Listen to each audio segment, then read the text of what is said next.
And then the camera's up there, so it's a little weird. Hello. Hi, guys. Hello, everyone. We're back. I think there's a few people in there. Oh, yeah. There's 3 people. Welcome. Happy Wednesday. Should we start or should we wait for more people? I don't know. Should we start? You guys want to start? The 3 people you have that an are here? exclusive audience. You have any deep burning questions that you want to start with? Oh, there's 20 people actually. Oh, okay. Oh, 20 people. All right. So we'll start then. There's my sister. Oh, that's so nice. So we'll start off. We just wanted to update everybody, just the basic nuts and bolts of what's going on, answer some questions. There's a couple of commonly asked questions that we've been addressing, so we'll repeat that. But to start off with just local stats, I guess Orange County, as of yesterday, there's been 152 cases of COVID, 1 death as of yesterday. But those are the latest stats that we know of. In our practice, we've tested about 50 people with 1 positive so far. And that's just within our community, and a lot of people with cough, cold, runny nose. So that's been going around as well. Whether or not it's COVID, it's hard to say. But those are the local statistics that we have in our practice. Los Angeles, there's a little bit more. I don't know how many total as of yesterday. 600, right? 662. A lot of them are between 18 to 40 years old. So there's a lot of discussion about this being something to be concerned about for elderly people, people with underlying health conditions. But for the most part, it affects everybody. But we definitely still want to be mindful about high risk people, so people who are older and who have underlying medical conditions. And that's it locally. I don't know if you guys had any comments about that. I mean, a lot's going on in New York City, unfortunately. So that's the biggest thing we're looking out for. And we were just having a conversation about Orange County. Do you guys feel, what are your thoughts on Orange County specifically in New York? Is there a parallel? Is it different? Or I don't know what your thoughts are on that. Yeah, so we were just talking about this. We were talking about how it seems to make sense. Shay was just saying it makes sense that New York would be the epicenter of this in our country because of the density. I mean, a lot of us can see the difference in lifestyle that we have living in New York or living here in Orange County. So it does make sense that that would be the epicenter for our country. And so we don't know how to predict or extrapolate from what happened in New York and Italy to what's happening here. We were just talking about timelines, and I see people asking about timelines. How do we know when this is going to peak and what can we expect? And of course, there's all these answers of I don't know. And we could give you that one too, but you still want to try to make some sense of things or feel like you have some way to predict. And maybe Shay, you were just reading this. Well, yeah, I mean, I would just say it is very difficult. And I see this question up here. Is this a 3-week sort of thing, or is this a 3-month sort of thing? We wish we had better predictions about that. I think in general, what we do know is the more we can, you're hearing this a lot, and we want to reiterate this as well, the more you can stick as closely as you can to the guidelines of staying at home, especially if you have any symptoms at all, social distancing. That's the best we can do to decrease the timeline of all of this. And it is, our lifestyle here and our population density is very different than New York. So I think we can be hopeful that things could come under control more quickly here, or not reach the numbers, the crazy rates of increase that they're reaching in New York, like they did in Northern Italy. But yeah, the more we can hunker down and keep to ourselves right now. When we were talking about the numbers, so the highest number of cases is in, the largest proportion of cases is in that younger group, like 18 to 49-year-olds. Right now, still the highest number of ICU admissions is in that older, higher risk population, older than 65. But that means that all of us that are, in that middle age group, could be the ones spreading it. So even if it's not seeming real to us yet, that really is just important to stay home as best we can. Someone asked about if we have breakdown for those numbers by community acquired. And so it almost reaches the numbers for travel related. So at this point in Orange County, the breakdown is that 45 of the 152 cases as of yesterday were community acquired, and those that are attributed to travel were 53. And also keep in mind that travel from New York now counts as travel, since New York is sort of following in Italy's footsteps with this. And another thing about timing, we were just reading about in Italy in particular, the way that they defined the point of where, that you picture the curve going up and then where does it inflect, where does it stop, and where does it start to come down. So what's happened in Italy is, tell me if I get this right. So from day one, which was the first time someone was admitted to the ICU. To day 18, the curve was kind of going up like this. And then at day 18, it held for 3-4 days. And then started dropping. So then it started dropping. So that's like 18 to 23 days of things kind of growing and then stabilizing. So that is like a 3-week period for the person who asked that, and not a 3-month period. So that's something real that we can see that happened in Italy. And now we have New York that we can watch and see what happens there. It's just, what does that then mean for us on timing? Maybe it does mean 3-4 weeks where things kind of really ramp up dramatically. And then what? It's really like reassessing. And do we then decide to, are people going to have more freedom? And then the case number will go up again as people get more freedom, but we'll have more space in our hospitals. So we can kind of let this thing roll out little by little. And that would be the best way for us to really manage this. But all of this is so hard to predict. I mean, it could be that because we've already socially distanced ourselves, that we won't see this rapid increase like we have in other dense communities where it was already spreading. So, right? Yeah. And once again, it comes down to the resources, and that's what we're trying to do, is prevent the rate of increase from being so steep, and making sure that everybody in the healthcare system has all the resources they need. And that's what we worry about New York City specifically, is that over the next 2 weeks, they might not have that. And so once again, we are in a different position compared to New York, and hopefully we won't have to face those challenges that they're facing right now. But that's the biggest challenge in terms of keeping this under control. And even though people who do end up in the ICU, people still can get well and get through it. One of the articles we have been reading is, the average ICU course is 2 weeks. So you're in the ICU for 15 days on average. And even if they do well and get discharged, that's a really big toll in terms of a personal level, but on a community level and a resource level. So those are really big factors in terms of communicating the why we're doing this. And it's very frustrating, and it's disrupting the economy and all of these things. But if we can think about the why, those are the whys that we are being so aggressive about that. Somebody asked about immunity with somebody who living with somebody who happens to be positive for COVID. It's a great question, and there would have to be a couple of assumptions of you having the infection first. So to develop the immunity, you would need to be infected at this point in time.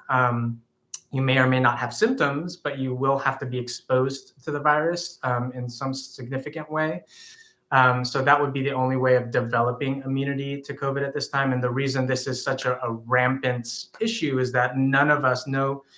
No one has immunity to this at this point in time. So that's why we're all susceptible to it. And so one of the things that another person, I'll dovetail on this, another person asked about antibody tests to see if you've been exposed to it in the past. That is not available at this point in time. I'm sure it's going to be it's in development as we speak, but that is not something we currently have. But I'm sure over the next few months, that's something that's going to roll out, and we'll get more guidance on how to test for that, how to interpret that. But that is down the pipeline, but not currently available today. And one of the things that, we can kind of go into this, but one of the things the CDC put out this guideline, if you do have COVID, when can you go out in the world again? And well, none of us should be out in the world right now, but when do you have to not be isolated to your own separate room and your own separate bathroom in your home? And what the CDC said is if you've had no fever for 72 hours and your other symptoms have improved, like your cough or shortness of breath, and at least 7 days have passed since your symptoms first appeared, then you can stop the home isolation.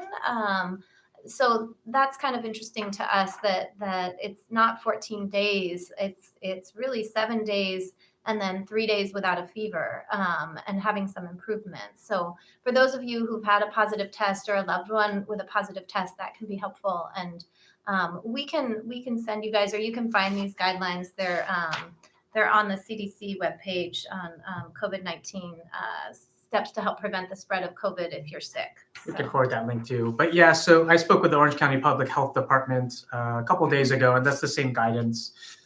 Just repeating basically that 7-day window of the first day you felt symptoms, and 7 days from that, no fever for 72 hours. And like Emily said, as long as you've improved. And it doesn't mean resolved. So that's something I wanted to clarify too. People are still going to have a cough. They're still going to have some symptoms. But as long as it's improved, both the public health department as well as the CDC feel comfortable that the level of infectivity or how contagious you are is acceptable. So those are the official guidelines from the Orange County Public Health Department as well as the CDC.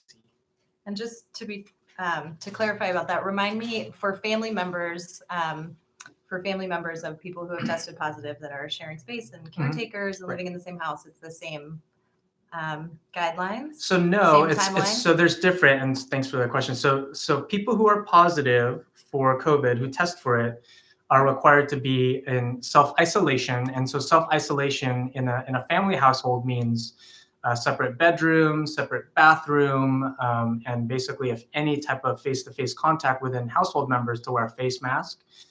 So that's the definition of isolation. And on top of that, they're not supposed to leave the house unless seeking medical care. So they're not supposed to leave to exercise, not supposed to leave to take care of errands.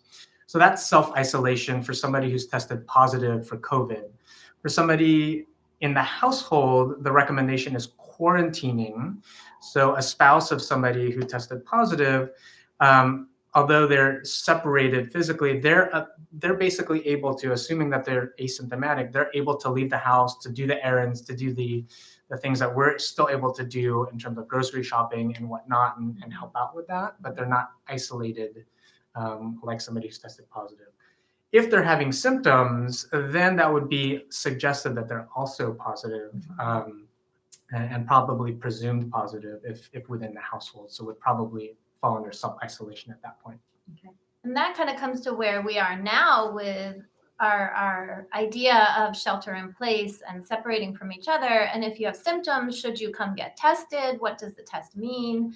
And we've been doing tests here on a number of people and have been trying to get more information from the lab we're using about how accurate the tests are. And what we're hearing now is that they're about 70% sensitive, meaning that 30% of the time you're going to get a false negative test. So it means we would be missing a number of people who probably do have COVID, but will come up with a negative test. So the testing in and of itself is the value of it is somewhat questionable at this point, because it shouldn't really change your behavior. There are some circumstances where it makes sense, and that's why we're not going to say we aren't testing anybody, because we still have our supplies here and we still have our PPE that we're carefully reusing, and we're not overusing resources.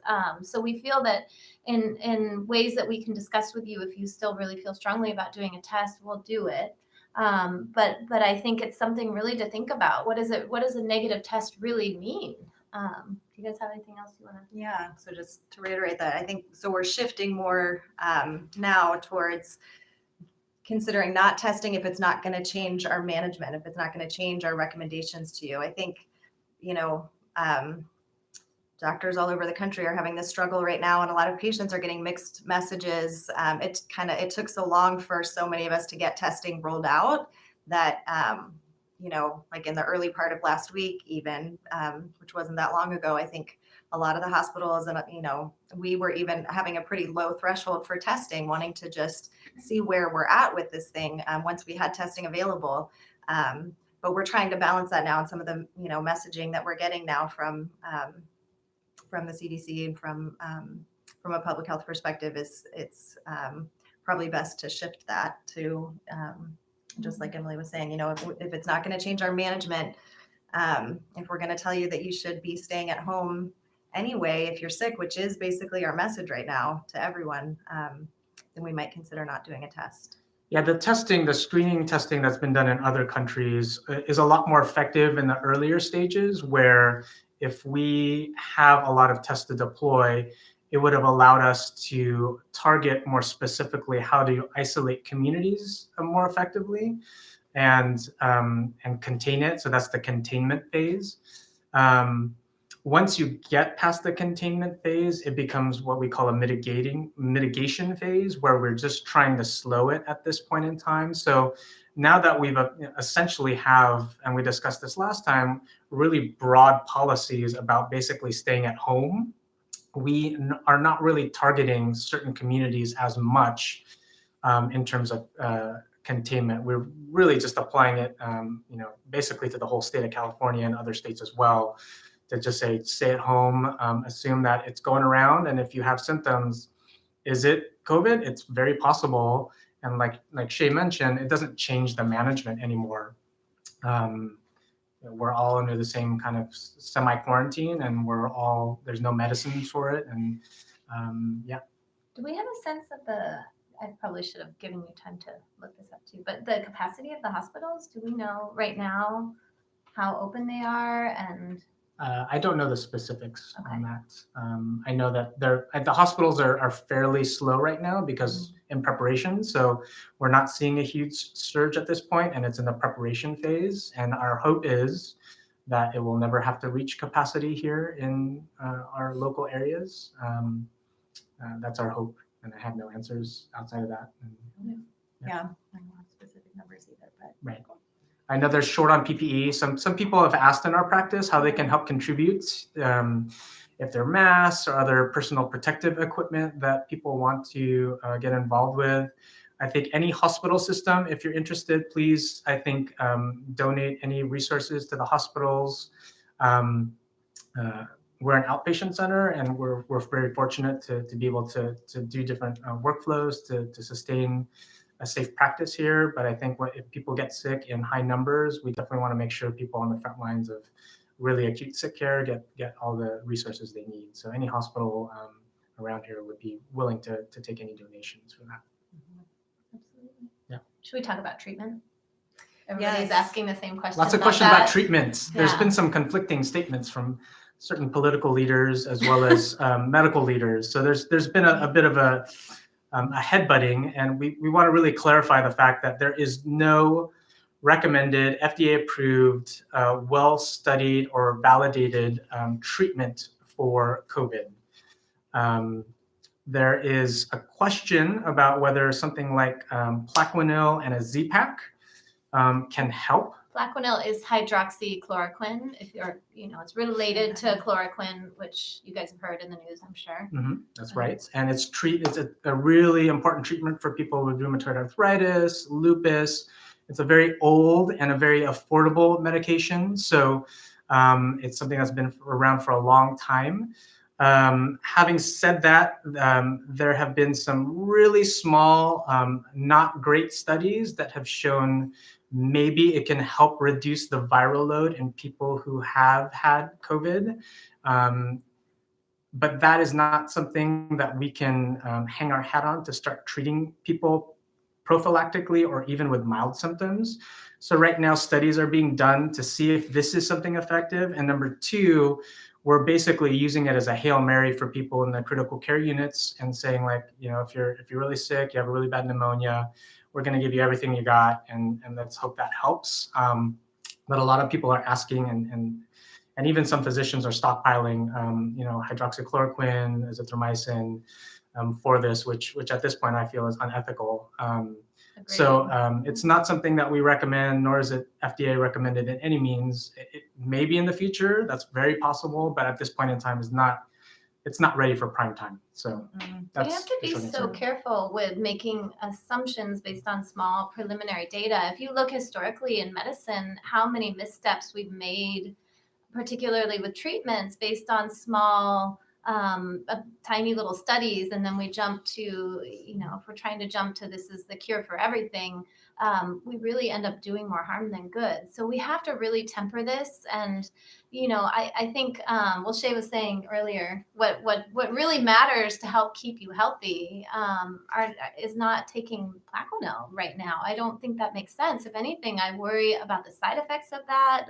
What's that going to do to your body overall? It's a strong medication, and Right. so it just doesn't make sense to me that everyone should be taking that or have that or whatever is going on. And same with a Z-Pack. I wanted that to be said too. Yeah, Z-Pack Yeah. and hydroxychloroquine, these are not completely benign medications. And they Totally. shouldn't be something that someone just buys from online from another country and administers yourself without talking to a doctor about that. That's not safe. There's already been some cases of toxicity around the country. So I think it's way too early to start throwing out names of specific meds that are being used, again, like James mentioned, in very extreme cases in intensive care patients who are being very highly monitored. So that's the settings that they're being used in right now. And it's way too early for everyone to just start administering themselves. You think Could be about it too, dangerous. like azithromycin's a really strong antibiotic, and when you take a strong antibiotic, you do sort of put yourself in a position where your microbiome is affected. So is this initially going to make it more difficult for you to defend against a viral illness? And then in the later stages, does it have these other properties that can be helpful? We don't know. So I'm just reiterating again. And We should just be careful. Yeah, and the discussion for me when I talk about antibiotic resistance and overuse of antibiotics, a lot of it is less about the individual, because for the most part, I feel most people won't feel any adverse effects from it necessarily. But when we talk about scaling that to millions of people, that's when we start to see antibiotic resistance patterns. That's when we start to see really these subtle effects over the long term when we start recommending things in mass like that. So and already, azithromycin is an antibiotic that we don't use for many infections because already there's so much antibiotic resistance. So 30% here in over Orange County. 35, yeah, 35. it's a lot. So So that really work very well anymore. Right.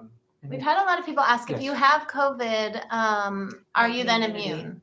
That's a good question. So what I've read is so far what they've shown is that you do have immunity.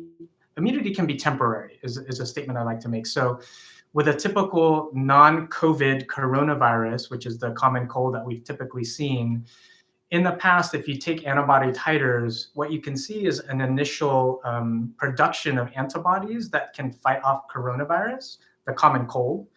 But if you recheck that later, that can actually wane. And so you might have decreasing titers over time and then get the same cold again within the same season.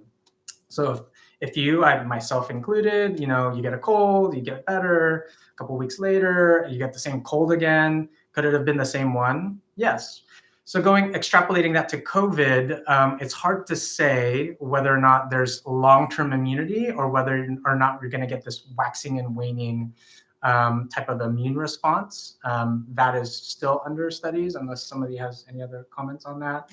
And in terms of somebody mentioned about mutation, up to this point, this is still early to say, there's been little mutation of it. So people are being somewhat optimistic that a vaccine can be developed in a very efficient way so that it could be effective. Once again, early stages to have a definitive answer on that, but these are some early kind of results of some studies being done. So immunity to COVID, possibly, but we can't say for sure because it's only been around for really 3 months if you think about it. So it's really hard to say long-term immunity. And second of all, is there a long-term vaccine, or is this going to be an annual thing? Like you get an annual flu shot, then you get an annual COVID shot.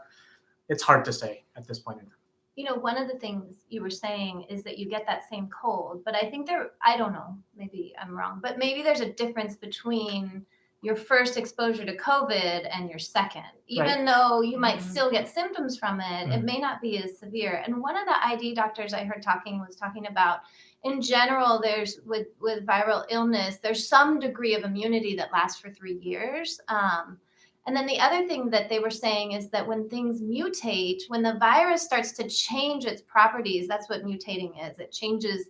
It's like trying to fight this battle, and then when it's not winning in the way that it's fighting, it changes itself. And so that's almost like a good sign, because it means that the virus in its mutated state isn't as powerful. That's kind of what the ID doctor was saying. So although it does make vaccinations more challenging, it's a sign that we're sort of winning, so to speak, that more of us are getting more immune. And then we have this kind of buffeted layer to ourselves that protect us, and then the mutation of the virus doesn't send us 20% of us to the hospital. And that's why there's little mutation at this point, is that since nobody has immunity to it, it's just going around. It doesn't need to mutate at this point, because it doesn't see any really defenders. So yeah, that's going to take a while to happen. Let's see. So there's some questions here now about boosting immunity, what we can do. We were just talking about this before we got on as well, as far as boosting immunity. We really feel, we talked about this a little bit on the last webinar, and there's good data to support this, that one of the most important things you can do to boost your immunity, aside from supplements and all of that, is some of just those basic building blocks of health that we talk about with many of you. And most importantly, possibly of those, is sleep. Sleep is so important, and we have a lot of data about that in the ways that it supports your immune system. So yeah, we were, just talking about some of the ways that we can do that. It's a really important time to really take care of yourselves and try to support healthy sleep.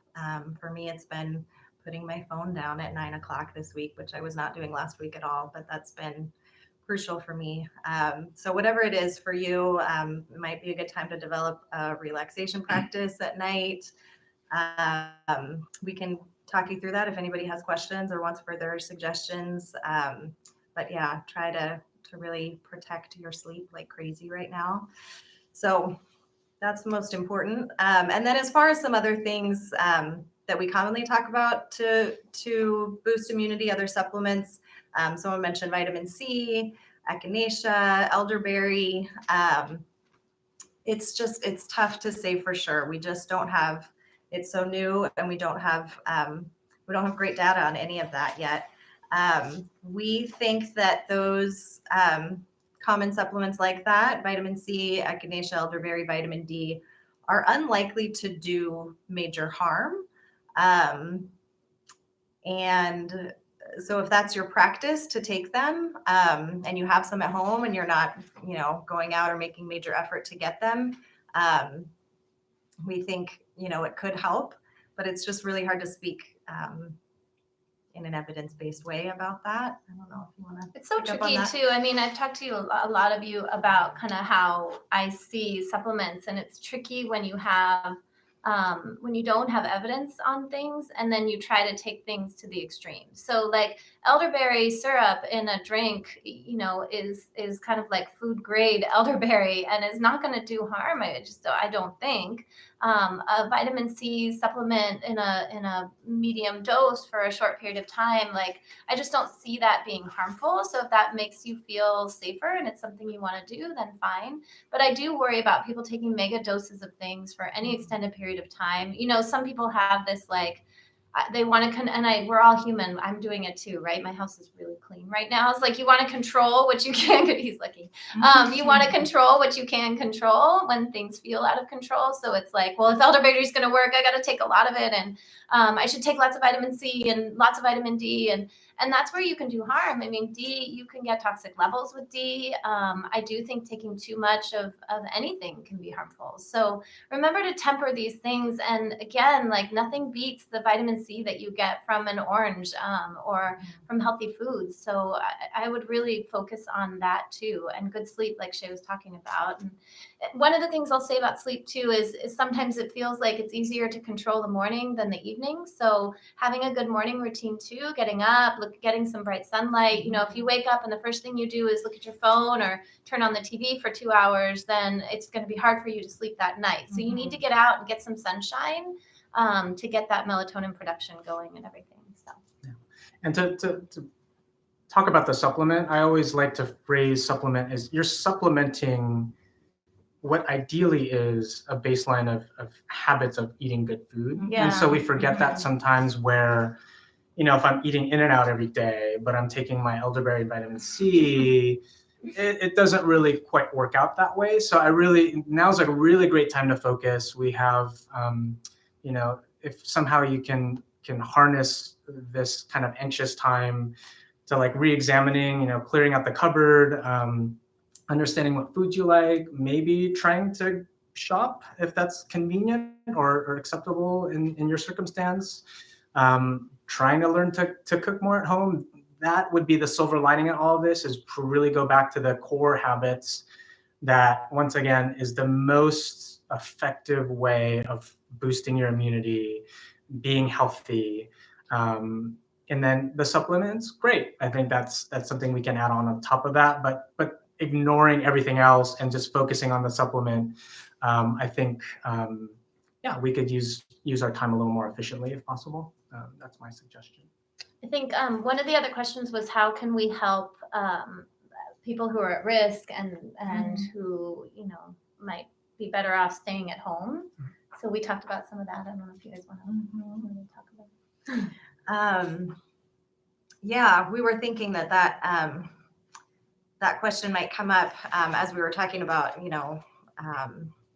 how long do I need to stay at home? And, we were just talking about how it feels so strict to tell people, even if you have a runny nose or, mild cold symptoms, the safest thing is to stay at home right now. And so we wanted to try to soften that with also being thoughtful about,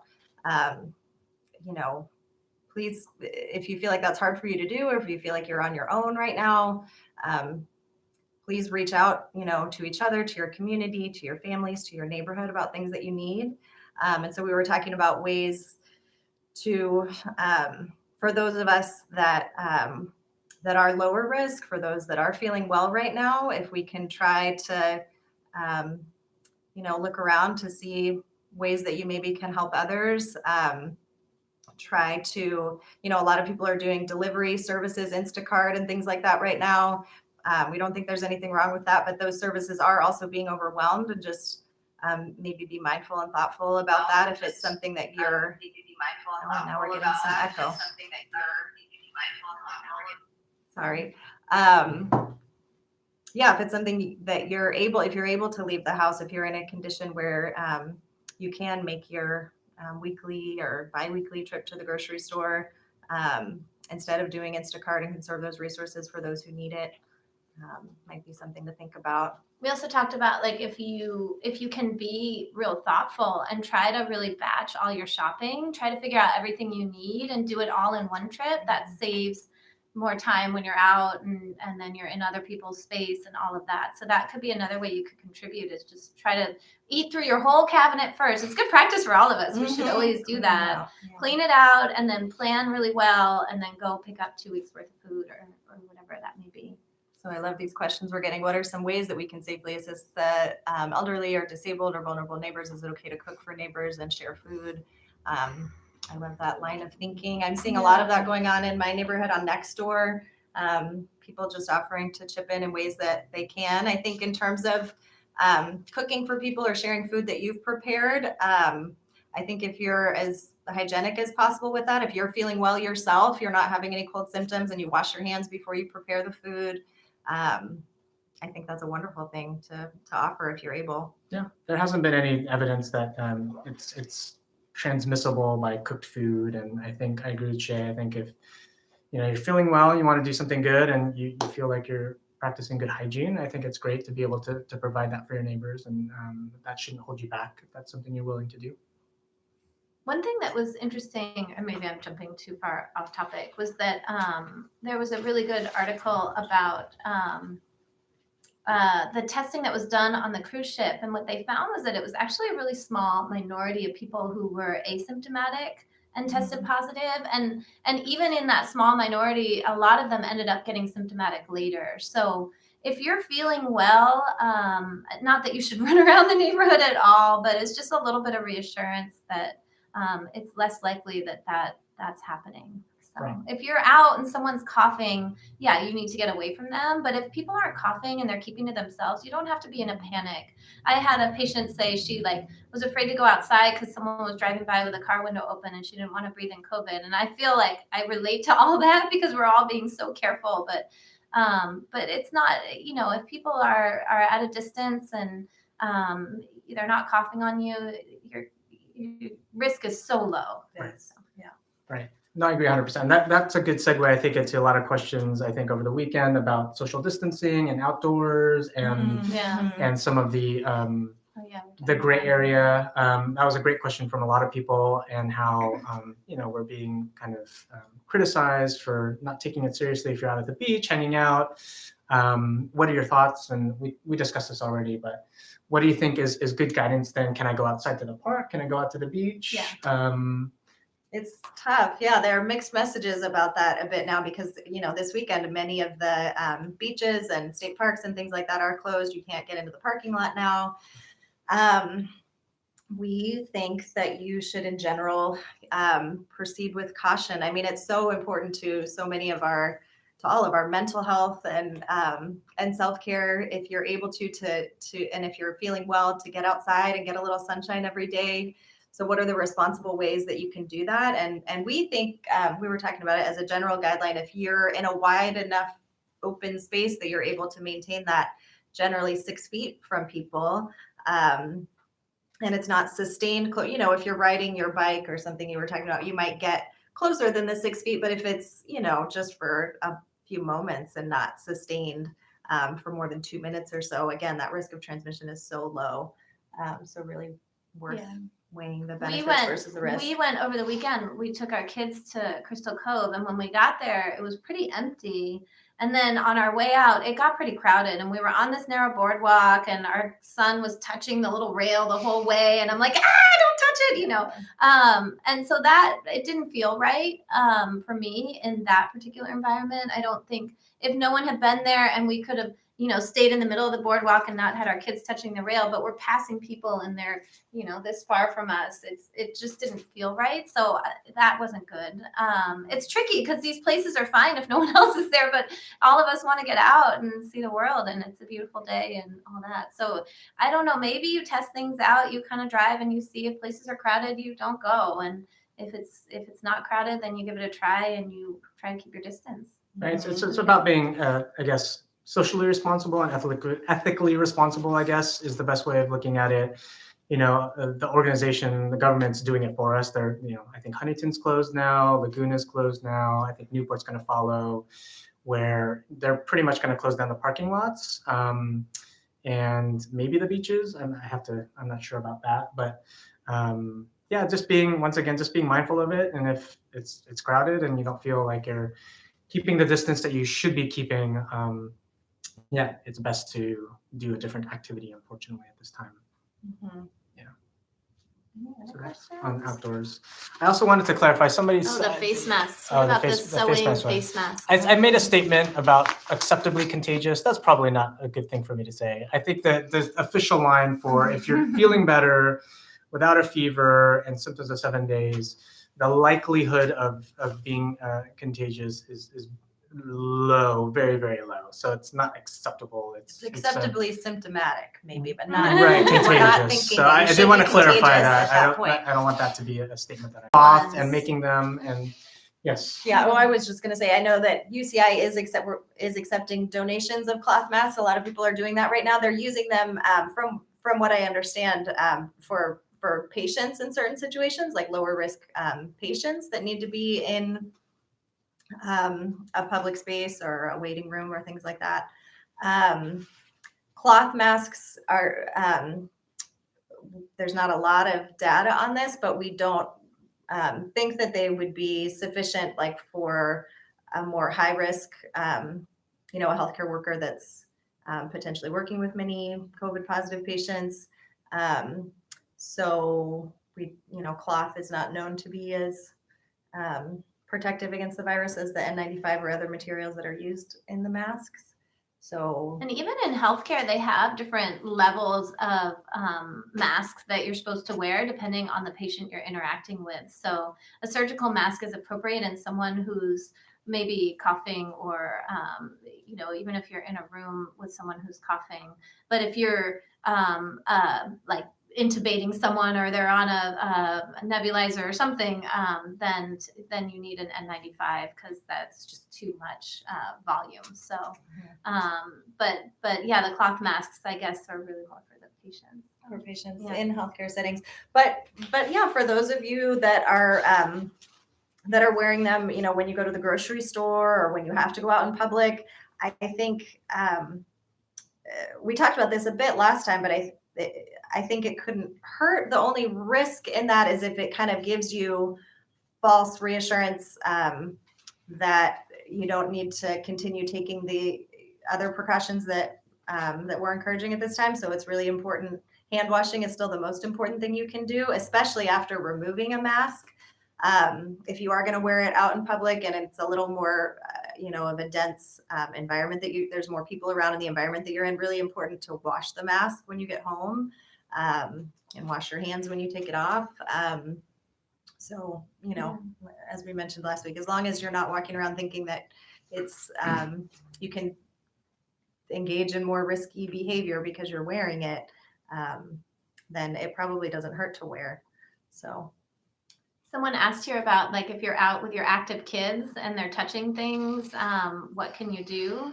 So I guess my response is it depends on the age of your kids. Like when we went to Crystal Cove, our kid, he's 9 or he's almost 11. And we basically said, you touch that. So now you can't touch your face until we wash your hands. And he's old enough to do that with lots of reminders. So that was okay. If you have a 3-year-old, I would not be anywhere where there's handrails or things that they can touch. I mean, I don't know, maybe I'm being too extreme. But no, I have a 3 and 5-year-old at home, and that's exactly what we did 2 weeks ago. We were still going to our neighborhood park, and for a while there I was debating maybe I can even just wipe down these surfaces every time. But I mean, for the last, 10 plus days now, we just can't go to places like that because they don't understand it. They're going to touch things. I mean, when you were talking about Crystal Cove, even anywhere that has handrails, I would really try to keep my kids away from that. We have a couple bottles still of some alcohol-based sanitizer. So if we do go to a place that has handrails, I'll keep that with me and I'll rub the kids down with it afterwards. But as much as you can minimize, we're mostly just doing like neighborhood walks where there's not too much stuff that they can touch.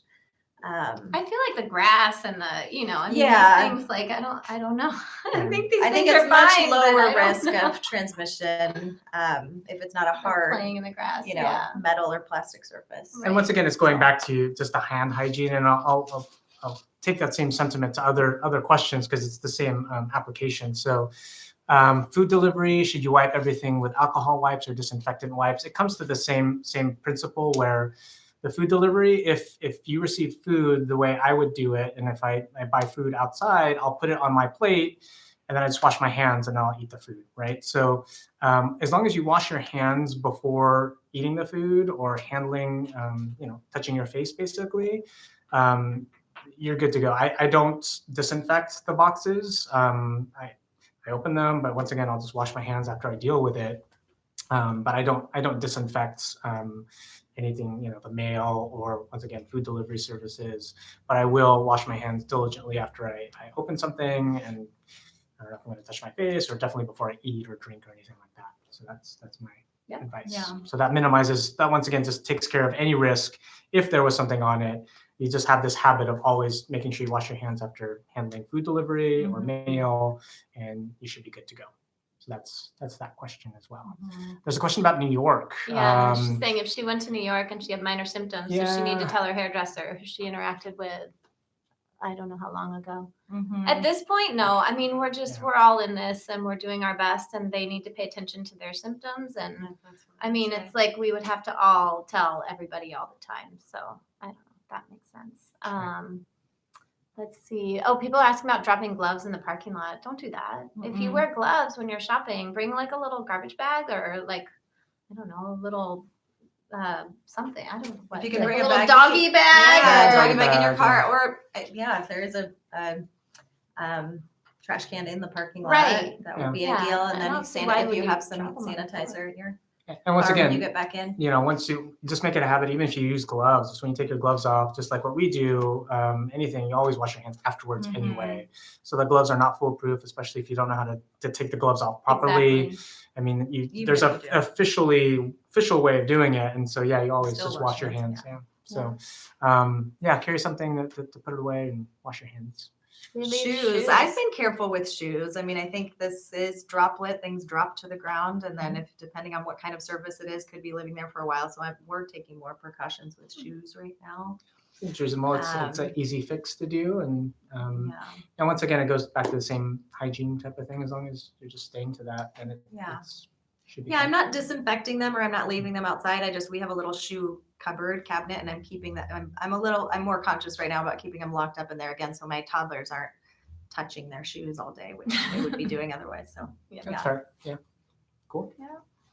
it is recorded. So is this recorded? It is recorded. If you just go back to the email where it was initially sent out and click on that YouTube link afterwards, you'll be able to view it that way. Yes. You can see the whole thing. Yeah. The cloth mask can be reused. I mean, Yes. if you want to be really careful about it, you would just kind of wash it with bleach. That'll kill anything. I talked. That might have been confusing when I was talking about it earlier. I was saying more if you're in a setting where someone seems symptomatic, where someone's coughing on you, or you're in a more crowded setting with your mask, then if you're in a crowded Costco line or something like that, and there's people that are less than 6 feet from you for more than a few minutes, or anyone around you has been symptomatic, then I think safest to wash it before you use it again. That's fine. But if you walk outside to use it just to be safe and everybody's 6 feet away from you the whole time, it's probably really low risk. I would reuse it. Yeah, that makes sense. So are you guys wearing masks when you go outside? No. My neighbor just made me one. She made our whole family masks, which was really sweet. So I might start, but I haven't yet. Send us a picture. I'm not going out much right now. I know, right? We never see you anymore. It was so nice to get out of the house today. I'm so glad that you guys didn't make me do this from home. Well, she actually asked, "Can we do this from home?" So I It's not that I don't love you. We can't wait for all of you to come back and hang out in our office with us. Yeah. It's nice over here. Let's see. Could COVID-19 have been around longer than we think? Is it possible explanation for mysterious vaping and disease action? Hard to say. I mean, the way we've seen it now, Yeah, it doesn't make sense. doesn't make sense that all of a sudden it's been detected and has grown exponentially. It's such a contagious thing that if it was around last year, what we're seeing now would have happened last year. So it's kind of this all or none type of scenario. Mhm. So unlikely is the way I'll put it. Any other questions? I don't know if there's anything else or anything else you guys wanted to talk about. Oh, see, we don't even need an about. hour. That's true. Oh, someone mentioned vitamin C and how they're studying it in the ICU. Oh yeah. Yeah. That's I've actually been had going on for a questions long about time. that too. So when I was looking in the ER, vitamin C for patients with sepsis who are really sick, sometimes some really small studies show that it could be beneficial. Specifically with COVID, once again, it's the same as the hydroxychloroquine and azithromycin. It is used, and whether or not it's actually really beneficial for long-term survival rates, it's hard to say. So it is one of the things in the kitchen sink that we're throwing at patients who are in the ICU. But in terms of the outpatient setting, if you have That's cough and something, cold yeah. symptoms, once again, the risk benefit that I discussed with everybody, the risks are minimal. It's actually something that you pee out if you take too much of. So that's pretty nice. And the potential benefit, it might help a little bit. So You could also get diarrhea, and then That's true. you don't feel good, and That's true. Then you're dehydrated. Then you have a cleanse, a vitamin C cleanse. So, so there is a risk, that would I be guess, pretty you have high diarrhea. doses, Yeah, so- that would be high doses. yeah, so. that would be. Yeah. Your usual, 500 milligrams to boost immunity, it's Okay. probably fine. Yeah. There's a couple more questions. Okay.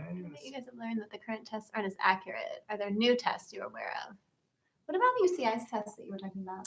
Yeah, UCI did just make an announcement late last week that they finally came up. Their internal lab at UCI at the medical center has their own test now that has a 2-hour turnaround time.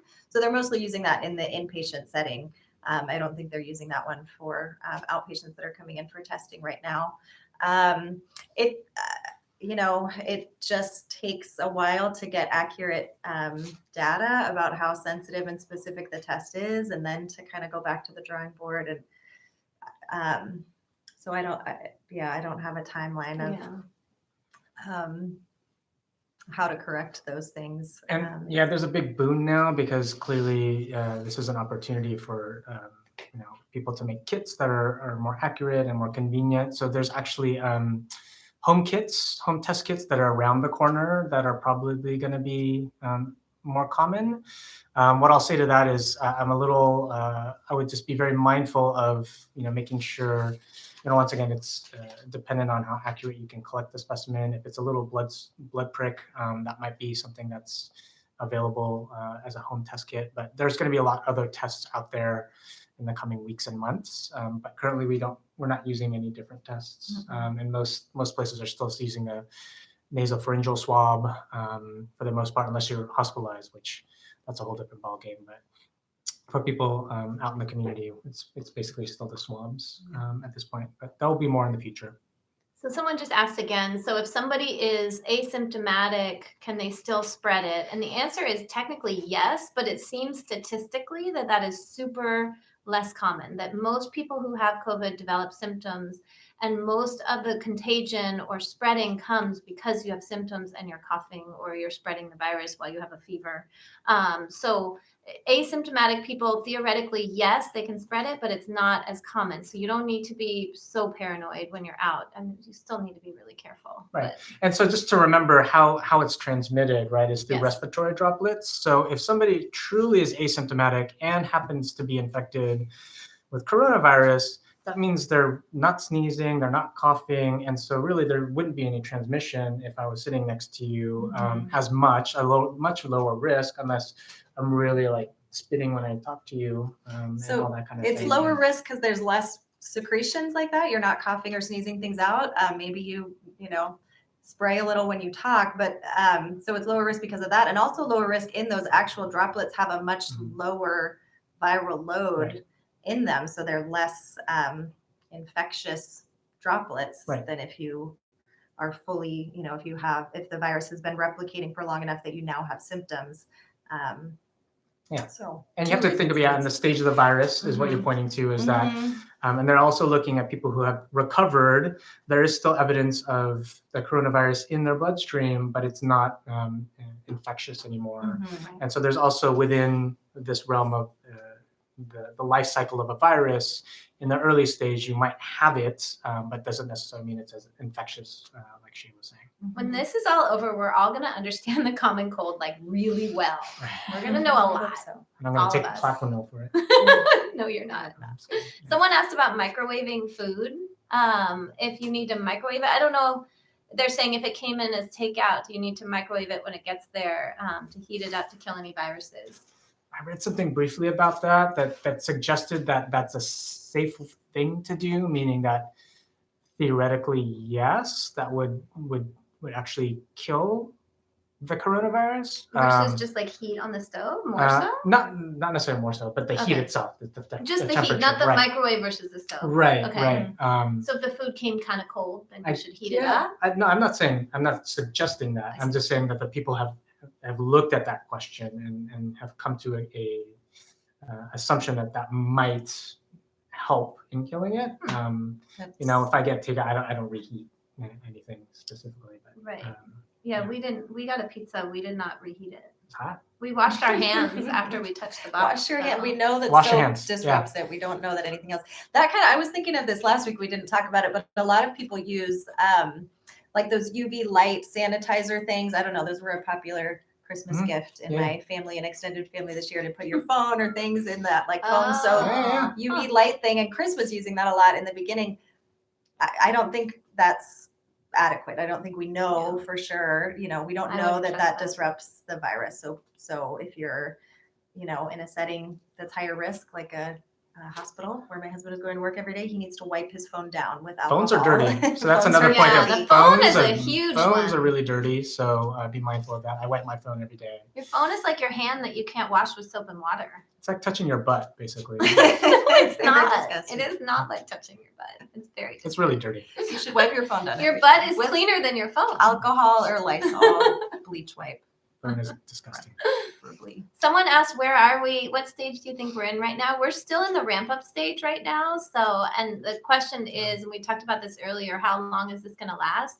Nobody knows, but we're looking at like, is it going to be 3 weeks maybe of ramp up, or That's a tough question. it's a We're really not- tough We're question. still kind of, I think, in the eye before the storm. I mean, when we're really in it is when you'll start seeing like rates of people getting admitted to the ICU doubling every day. They're still trickling right now. We're not Which is there good. yet, Which is good. And maybe yeah. we can, the hope is that we can avoid that, Right. the high rates of doubling every day for many weeks, like has happened in Yeah. Italy. And the anxiety that comes from a lot of this is like, so how long, right? Right. So if we do this for 2 more weeks, or if I do this for 2 more months, like, give me a little hope of what's Right. coming. Unfortunately, we don't have those answers, and there's question of, once again, if we, the term is flattening the curve. Part of flattening the curve is extending the time horizon. That's So true. we're kind of stuck in a lose-lose situation where we're really like, you gotta extend it a little bit more, or you get this peak. Hopefully we can find a little bit of balance somewhere. Yeah, I but, guess that yeah. 3 week comes from Italy, where they just like everything just happened all at once. Mhm. Yeah. And so if that's not the case here, is it then longer? Right, Yeah. right. And maybe it's good that everything didn't happen all at once. Right. That's the whole point. Right. So, So that's the hope. any updates on taking Taking Advil? Advil. I don't have Um, any further updates from what we said last The week. No. WHO We're still- basically said there's no evidence that it does harm. Right. So the WHO released two conflicting statements last week. One stating that people should not be taking ibuprofen. They then the next day redacted that and said, no, that's wrong. It's okay to take it. So it's confusing. There's no large scale evidence to suggest that you shouldn't take it.